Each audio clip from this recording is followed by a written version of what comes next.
Hey there, I'm Brittany Schroeder, and business and marketing are my jam. I'm here to walk you step by step through this crazy thing we call business.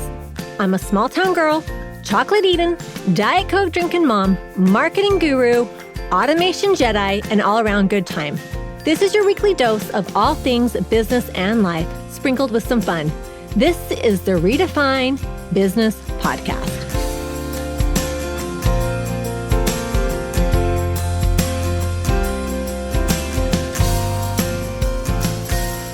Welcome to another episode of Redefine Business Podcast. I am excited for my guest today. I met this lovely lady because she was a speaker at my online business summit, and it was so fun working with her. And she is just a girl boss and just really has a ton to offer. So of course I had to have her on the podcast. So welcome, Madelyn. And Madelyn Victoria is her, I was almost at her stage name. Madelyn Victoria is her stage name. Oh, I love it. Her business name. But Madelyn Victoria, she is a marketing strategist and website designer. Welcome to the podcast, Madelyn. Thank you so much for having me. I'm so excited to be here and just getting to talk with you a little bit more. Awesome. Okay, well, let's jump right in. So we want to talk marketing and strategy. And one of the topics that we were discussing that we thought would be really great for my listeners is AI. And it's kind of the trend. It's trendy, but like people are using it in the business in their businesses. And I hope if you're listening to this and you're a business owner, if you are intimidated by AI, you have to get over that, because if you are not using AI in your business right now, you will be left behind, because it is a game changer for sure. So Madelyn, let's jump right into it. First of all, tell my listeners your story, who you are and all of the things, and then let's just jump into all things AI. Yeah, definitely. So I am a marketing strategist and website designer, like you mentioned. And so I help service providers streamline their marketing and create websites that convert all without like the stress or the burnout. And I always laugh and I say, I never intended to become an entrepreneur. It always it happened by accident. So, several years ago when I was in college, I remember thinking, oh, like this marketing thing is really cool. I love this internship. I'm going to go to corporate. I had a social media management business on the side as a way to make some extra money, but I never thought that would go anywhere. And so when I ended up graduating from college, I was like, well, what if I did social media as, my job? So eventually it grew into like marketing and website design. And yeah, so just has evolved from there. But I absolutely love helping business owners, whether that's busy CEOs or coaches or whatever that may be, find ways to market smarter and not harder. So super excited that we're going to talk about AI too, because there's a good bit to unpack, because you're right. It's a super hot topic right now. Yeah, it is. I love it. Okay, that's great. And she makes beautiful websites. I've seen some of her stuff. So if you're looking for a website, definitely reach out to her. So, okay, let's jump right into it.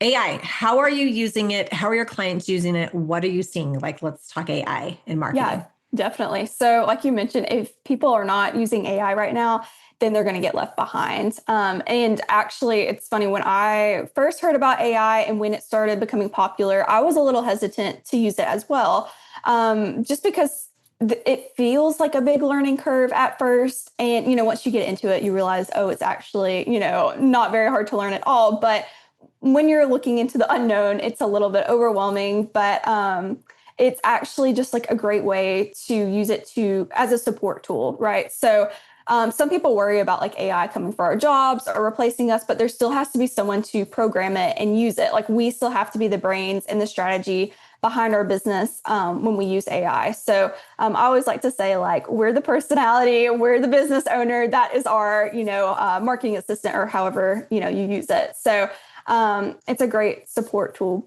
but there is a right way and a very, very wrong way to use it. We were talking before we hit record about all the M dashes, that's kind of a telltale sign now that AI has written something, is seeing a bunch of M dashes, or, the phrases like blast off or unlock your potential, or, 6 rocket ship emojis, that kind of thing, turns people off.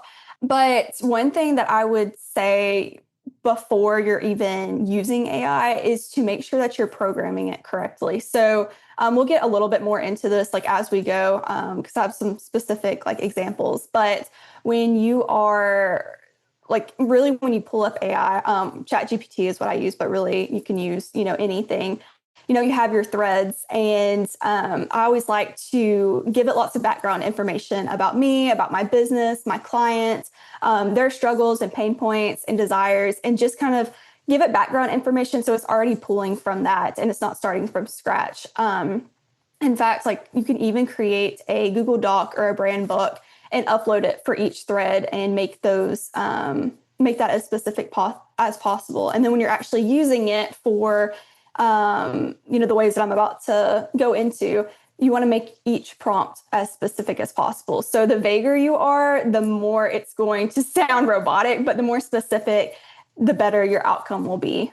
I think it's like any program too, is if you take the time to really learn the programs, cause like with ChatGPT, there's a part where you can customize your voice, and people might not realize that that's an option. So they're like, okay, this doesn't really sound like me. But you can, the more you use it, the more it can sound like you. And so I think it's just understanding how to talk to it. And the more descriptive you are, the more in detail you are, the more you're going to get exactly what you are looking for. And the closer it is to your brand voice. Just one other thing that I tell people all the time is like, we need to remember too, it is not a replacement for us. It is a tool or resource to help, but it isn't a replacement. And people are going to like catch on to that. They're going to, hey, this is ChatGPT. You know what I mean? And you want to keep your brand integrity. So I think, remember, again, don't use it as a replacement.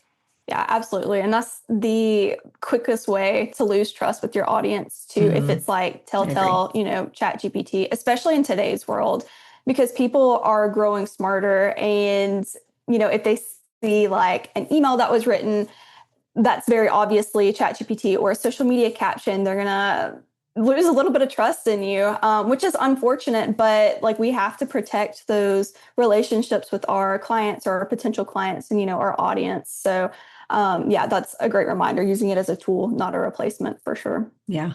So let's talk about let's give some actionable tips or some ways that you're using, like how are you using AI and how are your clients using AI?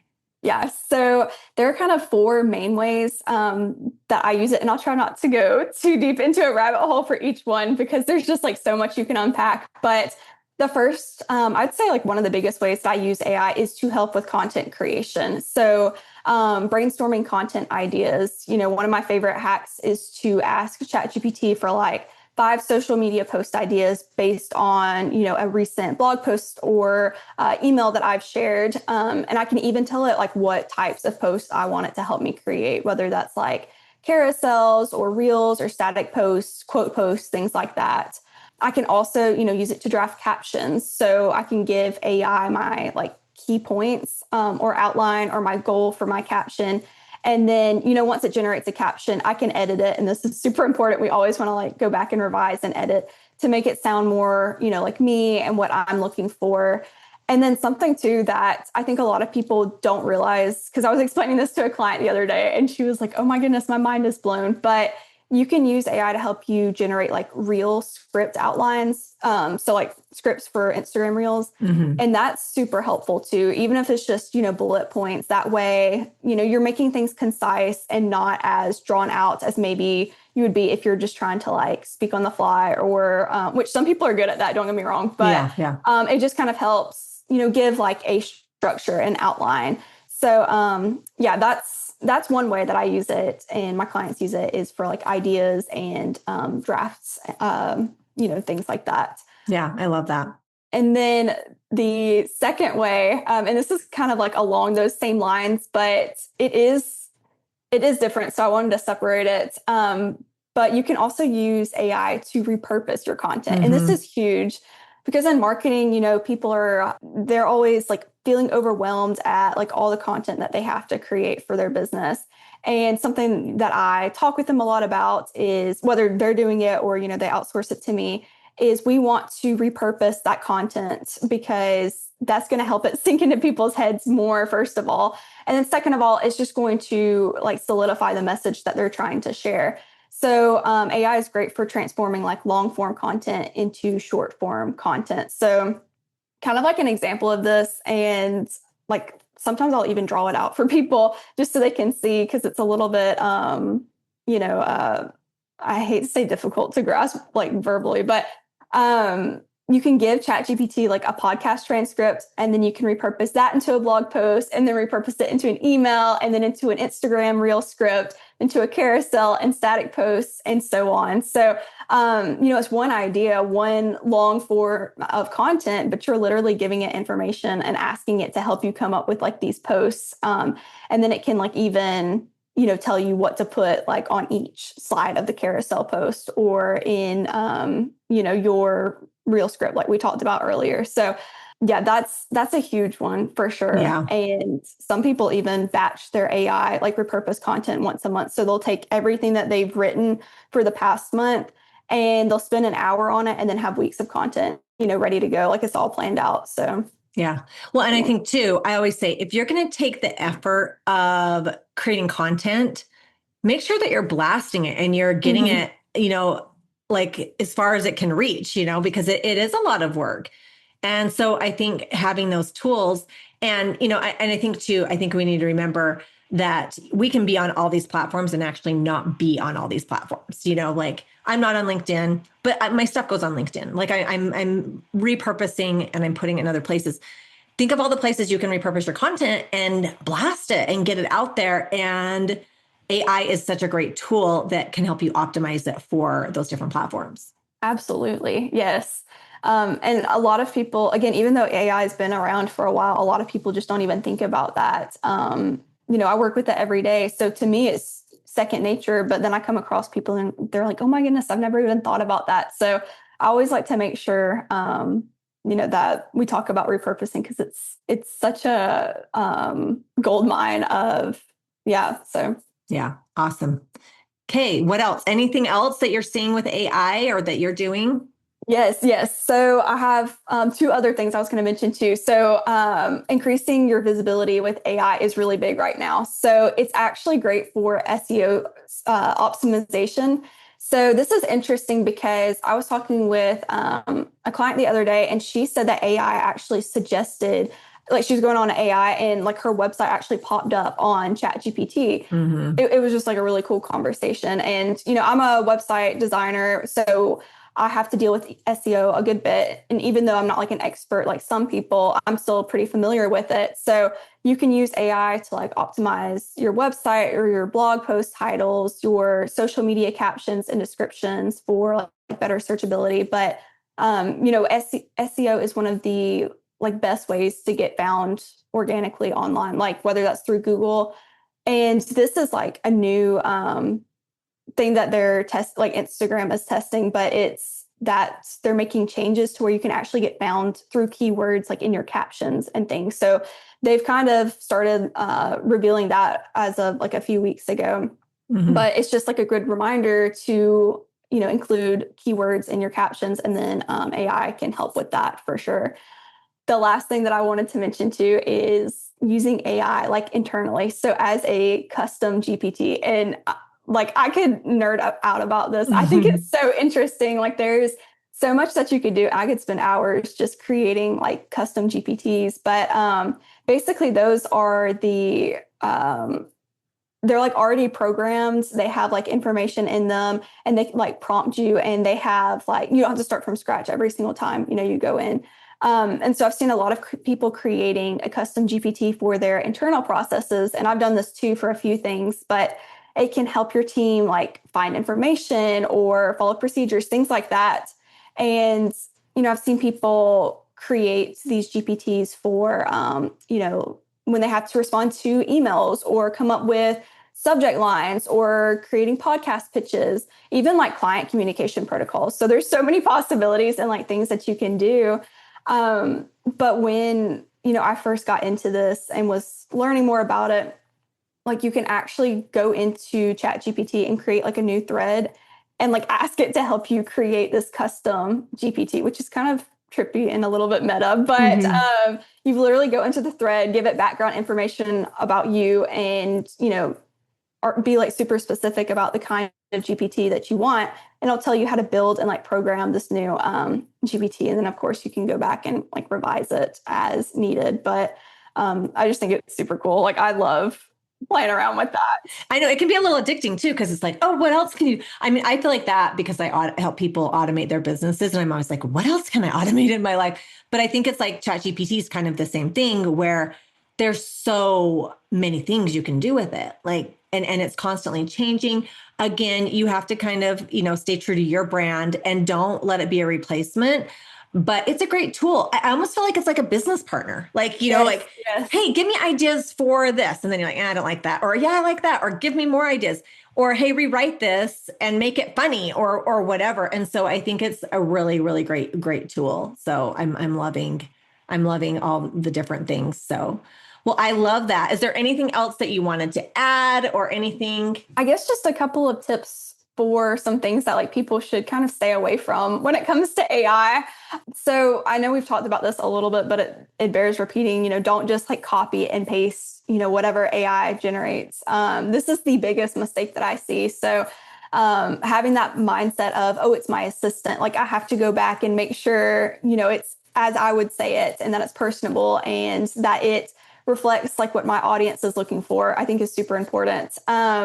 And then again, just like staying up to date kind of, and people will, I'm sure you have noticed too, Brittany, like the types of phrases that it uses a lot. Yeah. So the more you use it, the more familiar you'll be with like kind of the telltale signs. But, saying dive or delve or dove, like I see that a lot too. Or, pulse check is another one. So we just want to make sure that it sounds human and take off, those obvious signs that it was written by ChatGPT. And I've noticed with mine, if I'm like, hey, like I'm writing a blog or something, I feel like it always, if it's anything online or digital, it always starts with like in the digital landscape or something. And I'm like, yes, okay, you use that every time. And I delete it every time, or I change it every time. And so I think that, and then emojis, like, and that's the other thing is like, you have to train it. And like, I use emojis, but not overly use them. And I feel like sometimes ChatGPT is like, okay, you got to lay back on the emojis. You got to like simmer down there. And so I think just like I said, when I write something with ChatGPT, I copy it, I paste it in a Google Doc, and then I go in and I redo the whole thing. Or I just like, I read it over and I'm like, okay, this gives me ideas, but I would never say this part or this part. And you have to just be careful of that and stay true to your brand and your knowledge and be confident in your knowledge and don't second guess yourself. So absolutely, I think that's really important. No, those were all such great like tips and, like tools and things that, we as business owners, like, they are helpful, when we wear all these hats, it really helps us when we can have this like, other tool that helps make our businesses and lives easier. So I love that. Okay, Madelyn, tell my listeners how they can find you or get a hold of you. Where can they find out more information? Yeah, so I am on Instagram at Madelyn Victoria Co. And I check my DMs, super often. So if people have questions, feel free to just send me a message. But I've also created a free resource called the 20-Minute Content Kit. So I walk you through how to turn one idea into multiple pieces of content in 20 minutes or less. And it comes with a custom GPT and a workbook. So they can grab that at madelynvictoriaco.com/content-kit. Yep. And we'll put that in the show notes for sure. So, okay, Madelyn, I like to end all my podcasts with asking my guests 2 questions. So the first one is, what is a pet peeve? I think a pet peeve for me is people being late. And that, me too. I'm sure you've gotten that before, but I'm like, oldest daughter, type A personality. And so, I think people being like a couple minutes is fine. But, when it's like 10 minutes late. Oh, same. It's a pet peeve of mine. I'm like, let's get this party on the road, So yeah, that's a pet peeve of mine. Awesome. Okay. What's a simple pleasure? Okay. So I feel like a simple pleasure for me this summer is just like really reading rom-coms. I've really been into that this summer, and my book club is reading a lot of rom-coms. And so and they're just like the perfect genre for, like sitting by the pool or going to the beach or whatever. So that's been like really nice. Awesome. I love that. Well, thank you so much for being on the podcast. It's so good to catch up with you. So thanks for coming. Thank you so much for having me. This was so much fun.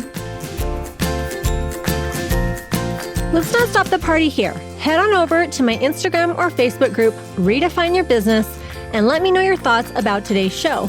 I will see you again, same time, same place, next week.